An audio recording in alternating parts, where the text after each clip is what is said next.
ಹಣ್ಣುಗಳ ರಾಜ ಮಾವು. ಮಾವಿನ ಋತುಮಾನದಲ್ಲಿ ಮಾವಿನ ಹಣ್ಣಿಗೆ ಎಲ್ಲಿಲ್ಲದ ಬೇಡಿಕೆ. ಈ ಬೇಡಿಕೆಯನ್ನ ರೈತರು ಪೂರೈಸಬೇಕಾದರೆ ಸಸಿ ನಾಟಿಯಿಂದ ಹಿಡಿದು ಆರಂಭದ ಇಳುವರಿ ಪಡೆಯಲು ಸುಮಾರು 4 ವರ್ಷಗಳ ದೀರ್ಘಾವಧಿ ಬೇಕಾಗುತ್ತದೆ.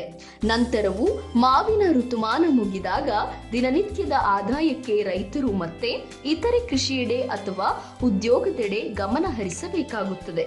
ಅದಕ್ಕಾಗಿ ಮಾವಿನ ತೋಪನ್ನೇ ಮತ್ತೊಂದು ಆದಾಯದ ಮೂಲವನ್ನಾಗಿ ಬಳಸಿಕೊಂಡಿದ್ದಾರೆ ಕೋಲಾರ ಜಿಲ್ಲೆ ಮದನಹಳ್ಳಿ ಗ್ರಾಮದ ಪ್ರಗತಿಪರ ಕೃಷಿಕ ವೆಂಕಟಸ್ವಾಮಿ ರೆಡ್ಡಿ ಅವರು.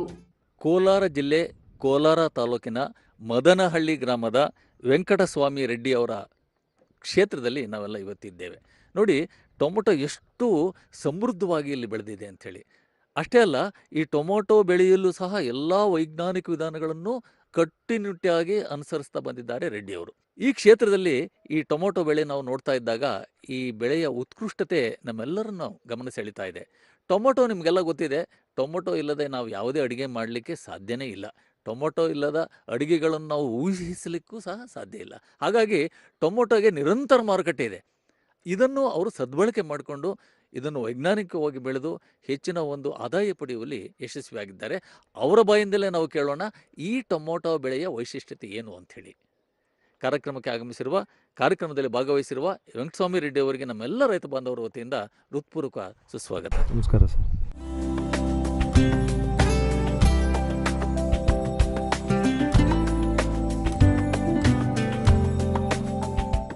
ರೆಡ್ಡಿ ಅವರೇ, ಇದು ಎಷ್ಟು ದಿನದ ಬೆಳೆ ಅಂಥೇಳಿ? ಸರ್, ಇದು ಬಂದು ಈಗ 45 ದಿನದ ಬೆಳೆ ಆಗಿದೆ. ಟೊಮೆಟೊ ನಾಟಿ ಮಾಡಿ ನಾವು 45 ದಿನ ಅಂದರೆ ಈಗ 20 ದಿನಕ್ಕೆ ಹೂವು ಎಲ್ಲ ಸ್ಟಾರ್ಟ್ ಆಗ್ತದೆ. ಈಗ ನೋಡಿ, ಎಲ್ಲ ನೀವು ನೋಡ್ದಂಗೆ ಸ್ವಲ್ಪ ಎಲ್ಲ ಕಾಯಿ ಎಲ್ಲ ಸಣ್ಣ ಕಾಯಿ ಕಾಣ್ತಾ ಇದೆ. ಇದು ಹಣ್ಣಾಗಿ ನಾವು ಮಾರ್ಕೆಟಿಗೆ ಹೋಗ್ಬೇಕು ಅಂತಂದ್ರೆ ಅದು ಸ್ವಲ್ಪ ಹೆಚ್ಚು ಕಡಿಮೆ ಇನ್ನೊಂದು 15 ದಿನ ಅಂದರೆ 65ರಿಂದ 70 ದಿನಕ್ಕೆ ನಾವು ಮಾರ್ಕೆಟಿಗೆ ಹಣ್ಣನ್ನು ರವಾನಿಸಬಹುದು ಸರ್. ಈಗ ಇಲ್ಲಿ ಮಾವಿನ ತೋಟದಲ್ಲಿ ನಾವು ಈ ಟೊಮೊಟೊ ನೋಡ್ತಾ ಇದ್ವಿ. ಹೌದು ಸರ್. ಈ ರೀತಿ ಮಾವಿನ ಒಳಗೆ ಟೊಮೊಟೊ ಬೆಳೆಯೋದ್ರಿಂದ ಏನು ಅನುಕೂಲ ಆಗುತ್ತೆ ರೈತರಿಗೆ? ಸರ್, ನಮ್ಗೆ ಏನಂತಂದ್ರೆ ಇವಾಗ ನೀವು ನೋಡ್ದಂಗೆ ನೋಡ್ಬೋದು, ಇವಾಗ ಬೇರೆ ಕಡೆ ನೋಡಿದಾಗ ಈ ಮಾವಿನ ಹಣ್ಣಿನ ಸ್ವಲ್ಪ ಸೈಜು ಆಗಲಿ ಕಲರ್ ಆಗಲಿ ಎಲ್ಲ ಕಡಿಮೆ ಇರ್ತದೆ. ನಮ್ಗೆ ಇವಾಗ ಟೊಮೆಟೊ ಬೆಳೆಕ್ಕೆ ಮಾವಿಂದ ನಮ್ಗೆ ಯಾವುದೇ ರೀತಿ ಅಡಚಣೆ ಇಲ್ಲ. ಯಾವಾಗ ನಾವು ಅಂತರ ಬೆಳೆಯಾಗಿ ಮಾಡ್ತಿರೋದು, ನಾವು ಇವಾಗ ಟೊಮೆಟೊಕ್ಕೆ ಯಥೇಚ್ಛವಾಗಿ ಇವಾಗ ನಾವು ನೀರು ಕೊಡ್ತೀವಿ, ಗೊಬ್ಬರ ಕೊಡ್ತೀವಿ, ಅದೆಲ್ಲ ಕೊಡೋದ್ರಿಂದನೂ ಮಾವಿನ ಹಣ್ಣು ಉತ್ಕೃಷ್ಟವಾಗಿ ಬಂದಿದೆ. ಒಳ್ಳೆ ಕಲರು ಸೈಜು ಎಲ್ಲ ಬರ್ತದೆ. ಎರಡು ಬೆಳೆನೂ ಮಾಡ್ಬೋದು ಸರ್. ಅಂದ್ರೆ ಇವಾಗ ನಾವು ಅದಕ್ಕೆ ಸಪರೇಟ್ ಆಗಿ ನೀರು ಕೊಡೋಂಗಿಲ್ಲ, ಗೊಬ್ಬರ ಕೊಡುವಂಗಿಲ್ಲ. ಒಂದೇ ಆರೈಕೆನಲ್ಲಿ 2 ಬೆಳೆ ಮಾಡ್ಕೋಬಹುದು. ಇನ್ನೊಂದು ರೆಡ್ಡಿ ಅವರೇ, ಈಗ ನಾವು ನೋಡ್ತಾ ಇದ್ವಿ, ನಿಮ್ಮ ಕ್ಷೇತ್ರದಲ್ಲಿ ಎಲ್ಲೂ ಒಂದು ಸಣ್ಣ ಕಳೆ ಇಲ್ಲ. ಹೌದು ಸರ್. ಕಳೆ ನಿರ್ವಹಣೆ ಬಹಳ ಚೆನ್ನಾಗಿ ಮಾಡಿದರೆ, ಇದ್ರ ಗುಟ್ಟು ಏನು ಅಂತ? ಸರ್, ಇವಾಗ ನೀವು ನೋಡ್ದಂಗೆ ನಮ್ಗೆ ಈ ಎಲ್ಲಾ ಕಡೆನೂ ಕೂಲಿ ಅಂದ್ರೆ ಆಳುಗಳ ಸಮಸ್ಯೆ ತುಂಬಾ ಇದೆ. ಆಳುಗಳ ಸಮಸ್ಯೆ ತುಂಬಾ ಇರೋದ್ರಿಂದ ಇದನ್ನ ಹಾಕ್ತಿಲ್ಲ, ವೀಡ್ ಮ್ಯಾಟ್. ಈ ಕಳೆ ಇದನ್ನ ಹಾಕೋದ್ರೆ ಒಂದು ಸರಿ ಪರ್ಚೇಸ್ ಮಾಡಿದ್ರೆ ಒಂದು 4ರಿಂದ 5 ವರ್ಷ ಬರ್ತದೆ ಸರ್. ಈ ಟೊಮೊಟೊ ಒಂದು ವಿಶೇಷತೆ ತಾವೆಲ್ಲ ನೋಡ್ಬೋದು. ಈಗ ನಮ್ಮ ರೈತ ಬಾಂಧವ್ರ ತಗ ನಾವು ಮಾತಾಡ್ತಾ ಇದೀವಿ, ಈ ಕೋಲ್ ಕೊಟ್ಟೋದು ಬಹಳ ಮುಖ್ಯ. ನೀವು ಸ್ವಲ್ಪ ಅಂತರ ಕೊಟ್ಟಿದ್ದೀರಿ, ಇದರ ಗುಟ್ಟೇನು ಅಂತೇಳಿ? ಸರ್, ಈಗ ನೋಡ್ದಂಗೆ ಈ ಕಡ್ಡಿಯಿಂದ ಕಡ್ಡಿಗೆ ಕನಿಷ್ಠ ಪಕ್ಷ 2 ಅಡಿ ಇದೆ ಸರ್. ಈ 2 ಅಡಿ ಇರೋದ್ರಿಂದ ನೋಡಿ, ಇವಾಗ ಅಕಸ್ಮಾತ್ ಏನಾದ್ರು ಕೂಡ್ಸಿ ಕಟ್ಟಿದ್ರೆ ಈ ಬಳ್ಳಿ ಎಲ್ಲಾನು ಹಿಂಗ್ ಕೂಡ್ಸಿ ಕಟ್ಟಬೇಕಿತ್ತು. ಯಾವಾಗ 2 ಹಿಂಗ್ ಕೂಡ್ಸಿ ಕಟ್ತೀವೋ ಅವಾಗ ಸೂರ್ಯನ ಬೆಳಕು ಗಾಳಿ ಎಲ್ಲ ಸರಿಯಾಗಿ ಬೀಳೋದಿಲ್ಲ. ಅವಾಗ ಈ ಫ್ಲವರ್ ಡ್ರಾಪ್ ಆಗೋ ಚಾನ್ಸಸ್ ಇರ್ತದೆ. ನಾವ್ ಹಿಂಗ ಅಗಲ ಮಾಡಿ ಕಟ್ಟೋದ್ರಿಂದ ಡೈರೆಕ್ಟ್ ಆಗಿ ಸೂರ್ಯನ ಸನ್ಲೈಟ್ ಆಗ್ಬೋದು, ಇಲ್ಲ ಗಾಳಿ ಆಗ್ಲಿ ಎಲ್ಲ ಚೆನ್ನಾಗಿ ಬೀರೋದ್ರಿಂದ ಬಿಡ್ತಕ್ಕಂತ ಪ್ರತಿಯೊಂದು ಹೂವನ್ನು ಕಾಯಿ ಕಚ್ಚೋ ಸಾಧ್ಯತೆ ಜಾಸ್ತಿ ಇರ್ತದೆ. ನೋಡಿ, ಇದೊಂದು ರೀತಿಯಲ್ಲಿ ಕೃಷಿಕರ ಅನ್ವೇಷಣೆ ಅಂದ್ರೆ ತಪ್ಪಾಗ್ಲಿಕ್ಕಿಲ್ಲ. ಇವರೇ ಕಂಡುಕೊಂಡಿರುವ ಒಂದು ಹೊಸ ಒಂದು ಟೆಕ್ನಾಲಜಿ ಇದು. ಇಲ್ಲಿ ನೋಡಿ, ಇಲ್ಲಿ ಅಂತರ ಹೆಚ್ಚು ಕೊಟ್ಟಾಗ ಗಾಳಿ ಬೆಳಕು ಹೆಚ್ಚಾಗಿ ಬರ್ತದೆ. ಹಾಗಾಗಿ ಒಳ್ಳೆಯ ಉತ್ಪನ್ನ ಬರುತ್ತೆ. ಬರ್ತಕ್ಕಂಥ ಹೂವನು ಡ್ರಾಪ್ ಆಗಲ್ಲ. ಅವಾಗ ಪ್ರತಿಯೊಂದು ಹೂವನು ಕಾಯಿ ಕಚ್ಚೋ ಸಾಧ್ಯತೆ ಜಾಸ್ತಿ ಇರ್ತದೆ. ವೆಂಕಟಸ್ವಾಮಿ ರೆಡ್ಡಿ ಅವರೇ, ಈಗ ನೀವು ಒಂದು ಗಿಡದಿಂದ ಗಿಡಕ್ಕೆ ಎಷ್ಟು ಅಂತರ ಇಟ್ಟಿದ್ದೀರಿ? ಸರ್, ಗಿಡದಿಂದ ಗಿಡಕ್ಕೆ 2 ಅಡಿ ಅಂತರ ಕೊಟ್ಟಿದೀವಿ. ಸಾಲಿನಿಂದ ಸಾಲಿಗೆ 5 ಅಡಿ ಅಂತರ ಕೊಟ್ಟಿದೀವಿ. ಇವಾಗ ನಮ್ಗೆ ಜೂನ್ ಜುಲೈಲಿ ಈ ಕಡೆ ಹೆಚ್ಚಾಗಿ ಮಳೆ ಬೀಳೋ ಸಾಧ್ಯತೆ ಜಾಸ್ತಿ ಇರ್ತದೆ. ನಾವ್ ಈ ತರ ಸ್ಪೇಸ್ ಜಾಸ್ತಿ ದೂರ ಕೊಡೋದ್ರಿಂದನೂ ಈ ಗಿಡಕ್ಕೆ ಸ್ವಲ್ಪ ರೋಗ ಕಡಿಮೆ ಬರ್ತದೆ. ಹಂಗಾಗಿ ಆಮೇಲೆ ಫ್ರೂಟನ್ನು ಅಷ್ಟೇ, ನಾವು ಯಾವಾಗ 2 ಅಡಿ ಅಂತರ ಕೊಡ್ತೀವೋ ಕೆಳಗಡೆ ಏನ್ ಸೈಜ್ ಬರುತ್ತೋ ಮೇಲೆ ಅದೇ ಸೈಜ್ ಬರ್ತದೆ. ಎಲ್ಲ ಒಂದೇ ಯೂನಿಫಾರ್ಮಿಟಿ ಇರ್ತದೆ. ಹಂಗಾಗಿ ಗಿಡದಿಂದ ಗಿಡಕ್ಕೆ ಅಂತರ ಕೊಡೋದು ತುಂಬಾ ಒಳ್ಳೆಯದು. ಹೌದು ಸರ್. ಈಗ ಇಲ್ಲಿ ಮೇಲ್ಗಡೆ ಈಗ ಒಂದು ಪಕ್ಷ ಹೆಚ್ಚು ಬಿಸಿಲು ಬಂದಾಗ ಏನಾದರೂ ಪರದೆಗಳನ್ನ ಬಳಕೆ ಮಾಡ್ತೀರಾ? ಹೌದು ಸರ್, ನಾವು ಮಾಡಿದ್ವಿ. ಈಗ ಮಳೆ ಸ್ವಲ್ಪ ಟೆಂಪರೇಚರ್ ಕಡಿಮೆ ಆಗಿಂದ ತೆಗ್ದಿದ್ದೀವಿ. ಗಿಡ ನಾಟಿ ಮಾಡಿದಾಗ ಒಂದು 30 ದಿನದವರೆಗೂ ಇಲ್ಲಿ ಅಂದ್ರೆ 20 ಮೈಕ್ರಾನ್ ವೈರ್ ಇದು ಪ್ಲಾಸ್ಟಿಕ್ ಮೆಸ್ ಬರ್ತದೆ. ಅದನ್ನ ನೋಡಿ ಈ ಕಡ್ಡಿ ಏನ್ ಹಾಕಿದ್ವಿ ಇದ್ರ ಮೇಲೆ ಹಾಕಿದ್ವಿ. ಅಂದ್ರೆ ಹಸಿರು ಮನೆ ವಾತಾವರಣ ನಿರ್ಮಾಣ. ಹೌದು ಸರ್, ಹೌದು ಸರ್. ಅವಾಗ ಸ್ವಲ್ಪ ಹೆಚ್ಚು ಕಡಿಮೆ 38 ಇತ್ತು ಸರ್ ಈ ಕಡೆ ಟೆಂಪರೇಚರ್ ನಮ್ಮ ಕಡೆ, ಮಾರ್ಚ್ ಏಪ್ರಿಲ್. ಅವಾಗ ಏನ್ ಮಾಡ್ತೀವಿ ನಾವು, ಇದನ್ನ ಈ ಕಡ್ಡಿ ದೂರ ಕಟ್ಟೋದ್ರಿಂದ ಇದ್ರ ಮೇಲೆನೆ ಈ 2 ಫೀಟ್ ಮೆಸ್ ಹಾಕೋತೀವಿ ಸರ್.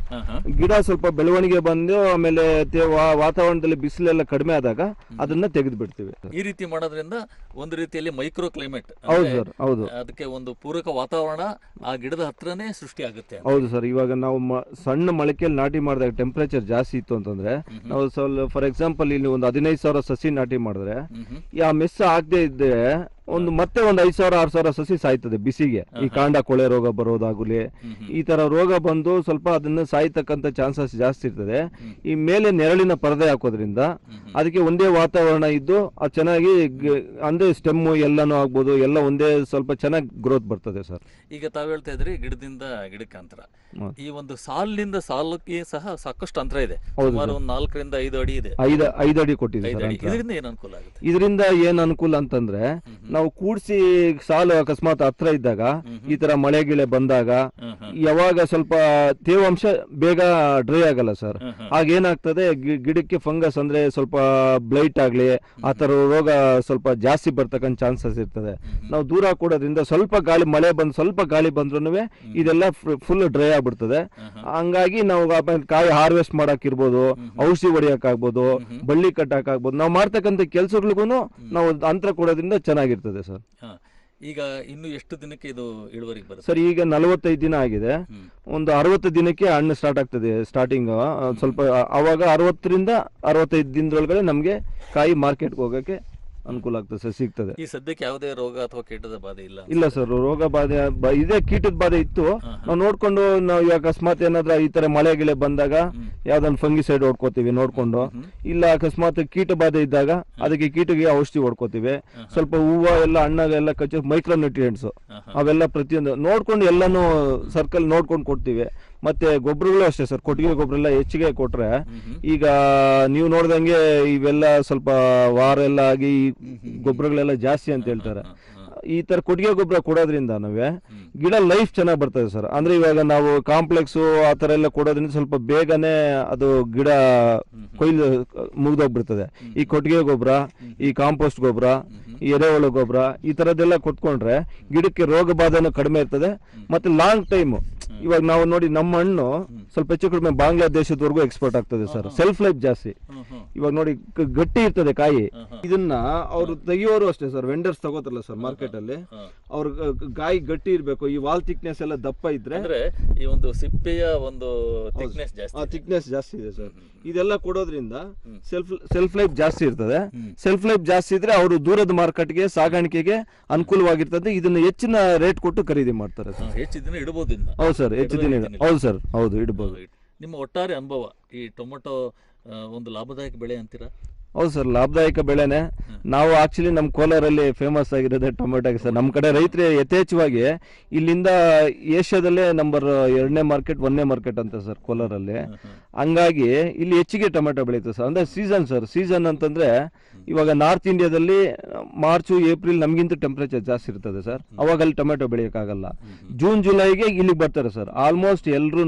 ಹಂಗಾಗಿ ನಮ್ಮ ಕಡೆ ಜಾಸ್ತಿ ರೈತರು, ಒಂದು 80% ರೈತರು ಮಾರ್ಚ್ ಇಂದ ಸ್ಟಾರ್ಟ್ ಮಾಡಿ ಏಪ್ರಿಲ್ ಮೇ ವರೆಗೂ ನಾಟಿ ಮಾಡ್ತಾರೆ. ಅಟ್ ಎ ಟೈಮ್ ಒಂದೇ ಸರಿ ಮಾಡಿದ್ರೆ ಒಬ್ಬ 15 ಡೇಸ್ ಕಂಟಿನ್ಯೂಸ್ ಆಗಿ ಆಗಸ್ಟ್ ನವೆಂಬರ್ ವರೆಗೂ ಇಲ್ಲಿಂದ ಹೊರಗಡೆ ಮಾರ್ಕೆಟ್ಗೆ ಇಲ್ಲಿಂದ ಕಾಯಿ ರಫ್ತಾಗೋದ್ರಿಂದ ಇಲ್ಲಿ ಹೆಚ್ಚಿಗೆ ಟೊಮೆಟೊ ಬೆಳೀತಾರೆ ಸರ್ ನಮ್ಮ ಕೋಲಾರ ಜಿಲ್ಲೆಯಲ್ಲಿ. ರೈತ ಬಾಂಧವರೇ, ಪ್ರಾಯಶಃ ತಾವೆಲ್ಲ ಗಮನಿಸಿದಿರಿ, ಒಂದು ಟೊಮೊಟೊ ಬೆಳೆಯನ್ನು ಎಷ್ಟು ಅಚ್ಚುಕಟ್ಟಾಗಿ ವೈಜ್ಞಾನಿಕವಾಗಿ ಮಾಡಿ ಅದರಿಂದ ಹೆಚ್ಚಿನ ಲಾಭ ಪಡಿಬೋದು, ರಫ್ತು ಮಾಡಲಿಕ್ಕೆ ಅವಕಾಶ ಇದೆ ಅನ್ನೋದಕ್ಕೆ ನಿಜಕ್ಕೂ ವೆಂಕಟಸ್ವಾಮಿ ರೆಡ್ಡಿ ಅವರು ನಮ್ಮೆಲ್ಲರಿಗೂ ಮಾದರಿ ಆಗಿದ್ದಾರೆ ಅಂತ ಹೇಳಿದ್ರೆ ತಪ್ಪಾಗಲಿಕ್ಕಿಲ್ಲ. ಇತರೆ ರೈತ ಬಾಂಧವರು ಈ ವಿಧಾನಗಳನ್ನು ಅನುಸರಿಸಿ ತಮ್ಮ ಒಂದು ಬೆಳೆಯ ಉತ್ಕೃಷ್ಟತೆಯನ್ನು ಹೆಚ್ಚು ಮಾಡಬೇಕು, ಹೆಚ್ಚಿನ ಲಾಭ ಪಡಿಬೇಕು ಅನ್ನೋದು ಈ ನಮ್ಮ ಕಾರ್ಯಕ್ರಮದ ಒಟ್ಟಾರೆ ಆಶಯ ಆಗಿತ್ತು. ಮತ್ತೊಮ್ಮೆ ನಾವು ವೆಂಕಟಸ್ವಾಮಿ ರೆಡ್ಡಿ ಅವರಿಗೆ ಎಲ್ಲ ರೈತ ಬಾಂಧವರ ವತಿಯಿಂದ ಹೃತ್ಪೂರ್ವಕ ಧನ್ಯವಾದಗಳನ್ನು ಅರ್ಪಿಸ್ತಾ ಇದ್ದೇವೆ. ನಮಸ್ಕಾರ ಸರ್. ಒಟ್ಟಾರೆಯಾಗಿ ಹೇಳಬೇಕೆಂದರೆ ಕೃಷಿಯನ್ನೇ ಮುಖ್ಯ ವೃತ್ತಿಯನ್ನಾಗಿ ಸ್ವೀಕರಿಸುವ ಪ್ರತಿಯೊಬ್ಬ ರೈತನು ಕೇವಲ ಕಷ್ಟಪಡುವುದಷ್ಟೇ ಅಲ್ಲ, ಇಂತಹ ವೈಜ್ಞಾನಿಕ ಮಾಹಿತಿ ಮತ್ತು ಜ್ಞಾನವನ್ನ ಅರಿತುಕೊಂಡು ಕೃಷಿ ಮಾಡಿದರೆ ಹೇಗೆ ಯಶಸ್ವಿಯಾಗಬಹುದು ಎನ್ನುವುದಕ್ಕೆ ನಮ್ಮ ಹೆಮ್ಮೆಯ ರೈತ ವೆಂಕಟಸ್ವಾಮಿ ರೆಡ್ಡಿ ಅವರೇ ಒಂದು ಜ್ವಲಂತ ಉದಾಹರಣೆ.